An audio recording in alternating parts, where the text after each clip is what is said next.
आज के वीडियो में बात करने वाले हैं प्रधानमंत्री फसल बीमा योजना के बारे में। प्रधानमंत्री फसल बीमा शुरू हो चुके हैं रबी 2024 के।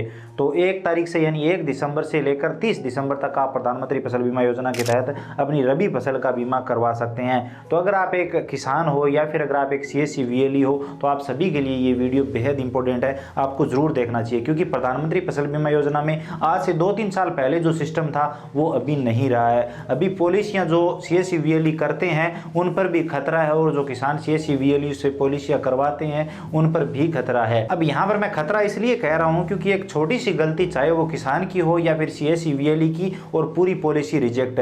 जब पॉलिसी कटवाते हैं तो ये हजारों का मामला होता है, लेकिन जब फसल बीमा आता है तो ये मामला बन जाता है लाखों का। और उस वक्त दबाव बनता है CSC VLE पर कि आपकी वजह से हमारी पॉलिसी रिजेक्ट हो गई है और आप हमें हमारा बीमा दो। तो उस वक्त कोई भी CSC VLE वो फसल बीमा किसान को नहीं दे सकता। फसल बीमा छोड़ो, जो किसान का प्रीमियम लगा है वो भी नहीं भर सकता। तो किस बात का आपको ध्यान रखना चाहिए ताकि आपकी पॉलिसियां रिजेक्ट ना हो, और अगर आप एक CSC VLE हो तो आप सही तरीके से अपना काम कर सकें। मैंने पिछले 3-4 सालों में ये देखा है कि कौन सी पॉलिसियां अक्सर रिजेक्ट होती है और कौन सी पॉलिसियां रिजेक्ट नहीं होती। तो इसी बारे में बात करते हैं। जो भी CSC VLE किसानों की फसल का ये इंश्योरेंस करते हैं वो सभी ध्यान से सुन लीजिए। जब भी आप फसल बीमा करें तो सोविंग सर्टिफिकेट के साथ एक अपना शपथ पत्र भी लगाएं, जिसमें ये जरूर लिखें कि अगर पॉलिसी किसी भी वजह से कंपनी रिजेक्ट करती है तो उसमें हमारी कोई जिम्मेवारी नहीं होगी। क्योंकि पॉलिसी रिजेक्ट करती है कंपनी, डॉक्यूमेंट होते हैं किसान के, और CSC VLE तो अपनी तरफ से पेमेंट दे चुका होता है, और इसमें ना तो वो पैसे CSC VLE को कंपनी वापस देती है और ना ही किसान के खाते में वापस भेजती है जो पॉलिसी रिजेक्ट हुई है। और किसान आकर CSC VLE का गला पकड़ता है। तो CSC VLE पहले ही अपनी सुरक्षा रखे और किसानों को ये क्लियरली कहें कि अगर पॉलिसी रिजेक्ट हो गई तो हमारी कोई जिम्मेवारी नहीं होगी। और जब पॉलिसी सेंडबैक आती है तो किसान के पास बाकायदा मैसेज आता है, तो किसान को ये भी बोलें कि जब आपके पास मैसेज आए तो तुरंत आप हमारे पास आकर उस पॉलिसी का जो भी ऑब्जेक्शन है, जो भी सेंडबैक आया है वो क्लियर करवाएं। और अगर किसान इसमें लापरवाही करता है तो उसके बाद हमारी कोई जिम्मेवारी नहीं होगी। क्योंकि CSC VLE के पास इसकी कोई सूचना नहीं आती कि आपने जो पॉलिसी काटी है वो सेंडबैक आ गई है। और ज़्यादातर CSC VLE ऐसे हैं जो CSC पर दूसरा कोई काम नहीं करते, सिर्फ फसल बीमा करते हैं और उसके बाद वो पोर्टल बंद कर देते हैं। एक बार ये फसल बीमा का काम कंप्लीट हुआ उसके बाद 6 महीने तक वो उस पोर्टल को खोलते ही नहीं है, तो उनको पता ही नहीं चलता कि किसकी पॉलिसी सेंडबैक आई है। लेकिन किसान के पास इसका SMS जाता है। तो आप वो अपना नंबर, अगर आप एक किसान हो, आप पॉलिसी करवा रहे हो, तो वो नंबर आप अपना एक्टिव रखिए जो आप पॉलिसी में दे रहे हो, और जैसे ही उस पर सेंडबैक का SMS आए तो तुरंत आप CSC VLE के पास पहुंचे और वो ऑब्जेक्शन क्लियर करवाएं। ये आपकी जिम्मेवारी है। अब पॉलिसी रिजेक्ट होने की 2-3 बड़ी वजह है। पहली वजह तो ऑफलाइन जमाबंदी। जितने भी किसान ऑफलाइन जमाबंदी लेकर आते हैं उसमें हिस्सा अलग अलग करना होता है, और ऑफलाइन जो भी बीमा कटता है उसमें दिक्कत रहती है।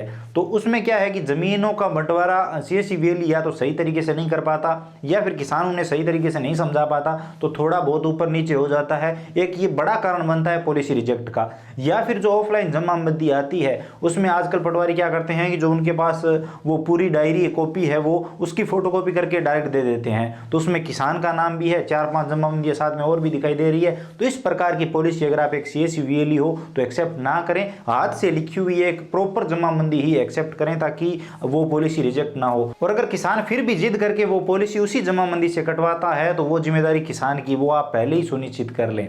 इसी के साथ एक जो पॉलिसी रिजेक्ट होने का बड़ा कारण है वो है स्टाम्प।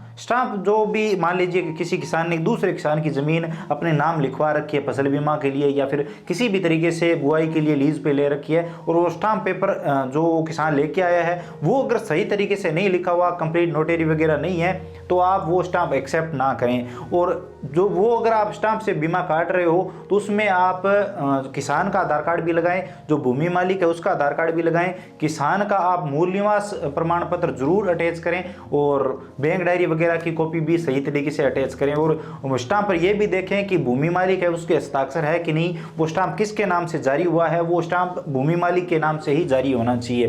तो ये सब चीज़ें आप गौर करें और उसके बाद ही वो बीमा करें। और अगर आपको थोड़ा भी लगे कि ये पॉलिसी रिजेक्ट हो सकती है तो वो फसल बीमा आप करें ही ना। क्योंकि अक्सर देखा गया है स्टाम्प वाले जो भी फसल बीमा है उसमें से कई फसल बीमा फ्रॉड तरीके से जमीन लिखवा कर फसल बीमा CSC VLE से कटवा लिए जाते हैं, और उसके बाद जब उसका केस बनता है आगे वो बात बढ़ती होती है तो उसमें CSC-VLE को भी खींचा जाता है। बोला जाता है कि आपने ये बीमा किया कैसे, आपको पता था, आपने स्टाम्प पढ़ा क्यों नहीं। और CSC-VLE का वास्तव में क्या होता है कि वो जब बीमा काटते हैं स्टाम्प देखते ठीक है काट देते हैं, वो नहीं देखते वो स्टाम्प कैसा है और किस तरह से वो किसान लेके आया है, सही है कि नहीं, वेरिफिकेशन वो नहीं करते। कहने का मतलब है किसान तो उसमें फंसता ही है, भूमि मालिक अगर केस करता है तो CSC-VLE भी साथ में फंसता है, चाहे वो निर्दोष ही क्यों ना हो। तो आप अपना ध्यान रखिए। और फसल बीमा का काम अब खतरनाक है भैया, अगर कोई भी CSC-VLE ये काम कर रहा है तो वो अच्छे से जानता है। एक जो बड़ी प्रॉब्लम हम सभी CSC-VLE की है कि हम फसल बीमा करने के बाद 6-6 महीने तक हम CSC पोर्टल को खोल के ही नहीं देखते कि वहाँ पर फसल बीमा का हुआ क्या है, कहीं कोई रिजेक्ट तो नहीं हो गया, कहीं कोई सेंडबैक तो नहीं आ गया। तो कहीं ना कहीं हमें 10-15 दिनों में एक बार पोर्टल खोलकर जरूर चेक करना चाहिए। अगर कोई पॉलिसी रिजेक्ट होती है तो तुरंत उस किसान को बता देना चाहिए कि आपकी पॉलिसी रिजेक्ट हो गई है, आप देख लो, आप जानो। और कंपनी आपको पता है तो आप उन्हें रास्ता बता दीजिए कि आप ये कर सकते हैं, नहीं तो आपसे बन पड़े तो आप कंप्लेंट वगैरह भी लगा सकते हैं। तो आप कोशिश करिए कि उस किसान को आप सूचित करें। और अगर सेंडबैक आ गया है कोई बीमा तो आप उस किसान को बता दीजिए कि आपकी पॉलिसी सेंडबैक आ रखी है, अगर किसान को पता नहीं चला है तो हमें भी पोर्टल को हर 10 दिनों में खोलकर देखना चाहिए। हाँ, मैं मानता हूँ ये थोड़ा सा मुश्किल है क्योंकि कोई काम नहीं है, हम भूल जाते हैं, दूसरे कामों में लग जाते हैं तो हमें पता ही नहीं रहता कि फसल बीमा क्या हुआ। तो कहीं ना कहीं हमें भी थोड़ा सा ये देखना चाहिए। इसी के साथ CSC-VLE सोविंग सर्टिफिकेट को लेकर काफ़ी चिंतित रहते हैं कि हमने सोविंग सर्टिफिकेट वो लगा दिया था, ये लगा दिया था, बुआई प्रमाण पत्र वो लगा दिया था, कहीं पॉलिसी रिजेक्ट ना हो जाए। तो पिछले 4-5 सालों के एक्सपीरियंस में मैंने किसी भी सोविंग सर्टिफिकेट की वजह से यहाँ पर पॉलिसी को रिजेक्ट होते हुए नहीं देखा। तो सोविंग सर्टिफिकेट आप अपने हिसाब से बना सकते हैं, कोई पुराना है तो उसे एडिट करके सही तरीके से बनाकर आप लगा सकते हैं, उसमें ज़्यादा कोई दिक्कत नहीं आती। वहाँ पर वो इतना इंपॉर्टेंट नहीं है जितना जमाबंदी, स्टाम्प, बाकी जो चीज़ें हैं बैंक डायरी वगैरह, वो आप सही तरीके से देख लीजिए, बैंक अकाउंट नंबर वगैरह, तो उनमें अगर कोई दिक्कत नहीं है तो बाकी आपको सोविंग सर्टिफिकेट से रिलेटेड ज़्यादा कोई दिक्कत नहीं आएगी। तो उम्मीद है ये छोटी छोटी चीज़ें आप ध्यान रखेंगे और आपको फायदा होगा। अगर आपको ये वीडियो इन्फॉर्मेटिव लगा है तो लाइक करिए, अपने दोस्तों के साथ शेयर करिए, खासकर किसानों के साथ। चैनल पर नए हो तो चैनल को सब्सक्राइब करके बेल आइकन प्रेस कर सकते हो, घंटी का बटन दबा सकते हो ताकि आने वाले सभी वीडियो और नई नई अपडेट आप सबसे पहले देख पाएं। इसके अलावा अगर आपके मन में कोई भी सवाल सुझाव है, आप कुछ भी जानना चाहते हो, बताना चाहते हो तो बेझिझक कमेंट सेक्शन में लिख सकते हो, हम जरूर बात करेंगे। चलिए मिलते हैं अगले वीडियो में नई अपडेट के साथ।